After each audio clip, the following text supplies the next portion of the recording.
Welcome back to Wrestling World. Today, we'll be taking a look at the big move that WWE just pulled off regarding Dean Ambrose. A lot of hidden messages going on with Alexa Bliss and more. Before we get into it, make sure you hit that like button and subscribe with all notifications turned on. So let's start things off with this Dean Ambrose news. As everyone knows, Dean Ambrose was the persona and character that Jon Moxley played during his time with WWE. WWE knew what they wanted to do with the Dean Ambrose character since day one. They always had plans to make him this unstable and chaotic sort of character. Obviously, Dean Ambrose debuted in The Shield, and it wasn't until he went solo that his unstable side truly started to show. But remember that WWE scrapped the initial plans for Ambrose's debut. The Dean Ambrose character was supposed to originally debut as AJ Lee's boyfriend and be unstable right from the jump. We covered this cancellation story before, but just to quickly sum it up, AJ Lee was going to be sent to a mental health facility since she was quickly becoming very unstable. At this facility, AJ would meet Dean Ambrose and bring him back with her to cause chaos in WWE. So that was the original plans for the character. The Shield version of Dean Ambrose still ended up being very successful. Multiple title wins, WWE title wins, and obviously the character will go down in history as a part of the Shield.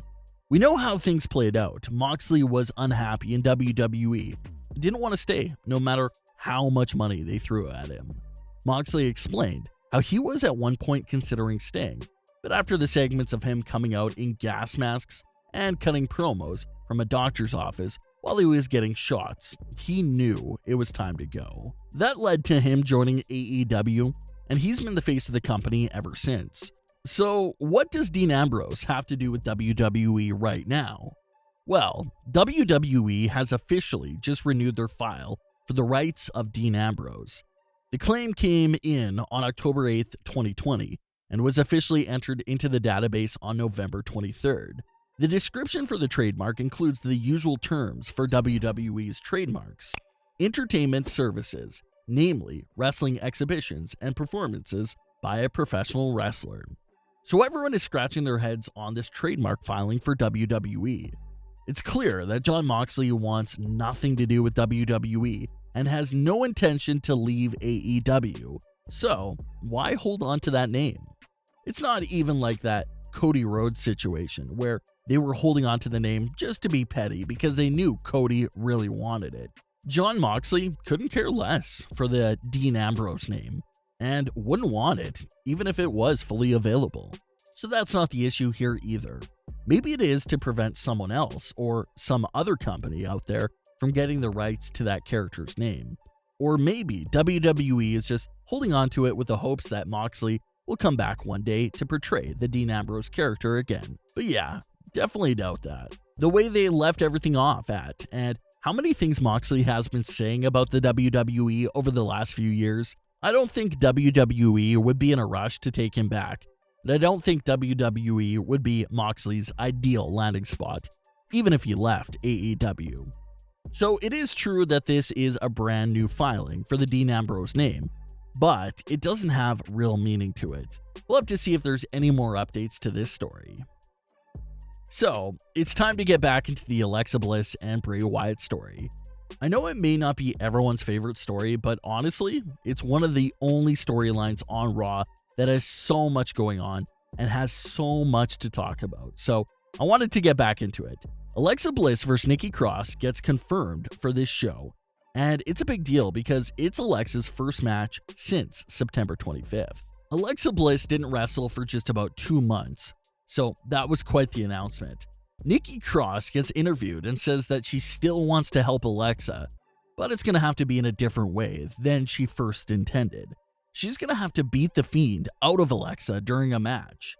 We get to the Firefly Funhouse episode, and the topic for this episode was friendship. Bray and Alexa go over how friends are great, and you have a lot of fun with them, but they'll turn their backs on you eventually.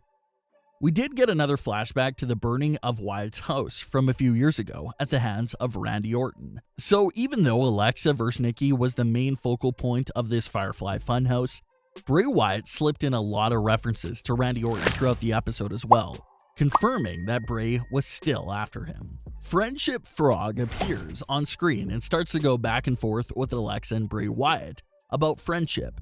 Bray uses his glove on Alexa Bliss to turn her into that possessed version of herself, and Alexa proceeds to take out Friendship Frog.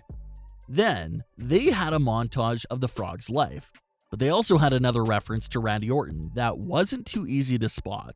Much thanks to the Twitter followers for pointing this small detail out. But if you take a look at the year that Friendship Frog was born, you'll notice it says 1980, which is the same year that Randy Orton was born. So that was another little reference to Randy Orton that flew under the radar there. Alexa Bliss vs. Nikki Cross is next, and one of the most exciting parts everyone was discussing before Raw was Alexa's ring gear. What would she wear to the ring, since we never saw her wrestle a match as a member of the Firefly Funhouse? Well, Alexa came out to the ring with the same attire she was wearing in the Firefly Funhouse episode. Alexa had her new theme, and WWE even included the nice small detail of having Alexa's nameplate appear in the Firefly Funhouse special font as well. So let's get to the match. What happened here? Of course, everyone has been discussing the possibility of Alexa coming out with her own Fiend look, but we didn't get that here, and understandably so. Alexa wasn't aggressive at all throughout this match. The best way to describe Alexa Bliss in this match is basically Firefly Funhouse Bray Wyatt. Alexa literally portrayed everything that we usually see from Firefly Funhouse Bray Wyatt in a match. Very playful and joking with her opponent, even laughing when Nikki Cross was hurting her, similar to how Bray Wyatt laughs when getting attacked as well. But the Alexa Bliss character is very smart and used manipulation to pull off the win here. Alexa knows how obsessed Nikki Cross is with helping her. So Alexa plays possum again and breaks down in the middle of the ring, nearly crying for Nikki's help. Nikki instantly feels bad and goes to caress Alexa Bliss, before Alexa turned it into a Sister Abigail, got the win, and went laughing up the ramp. A lot of fans are upset with Nikki Cross's character for falling for the same old tricks over and over again. But I gotta defend Nikki here. The way Alexa just breaks down and the way her performance is really makes you wonder if she's serious and she's calling out for help from Nikki. So I don't blame Nikki for falling for it. Alexa's act is very convincing. But as it turns out, Alexa was just playing around. I don't think we've seen it all from Alexa Bliss. Just like how there's two sides to Bray Wyatt, there has to be two sides to Alexa Bliss. That side we saw against Nikki on Raw was obviously Firefly Funhouse Alexa. But where is Fiend Alexa at? Where's the Alexa Bliss we saw against Lacey Evans, the aggressive and scary looking version? I think Alexa has yet to officially debut her Fiend persona. When her Fiend persona eventually comes out for its first match, then we could probably see Alexa's actual new ring gear and possibly a mask, who knows? So there has to be more to Alexa's character that we haven't seen yet, just have to be patient. The Fiend also made a return during the main event to haunt Randy Orton and officially come after him. The Fiend scares Orton twice before costing him the big match and laughing at him to close out the show. So that confirms it. After weeks of teases and references, The Fiend vs. Randy Orton is back on. The stories just match up perfectly for Alexa and Bray because they're both fighting different battles, but the situation is quite similar. Alexa and Bray are both going up against their former best friends, so they have that in common as well. So there's a lot to come from these stories, but what are your thoughts on today's wrestling news? Leave your comments, don't forget to subscribe with all notifications turned on, and leave a like if you enjoyed. Thanks for watching, guys.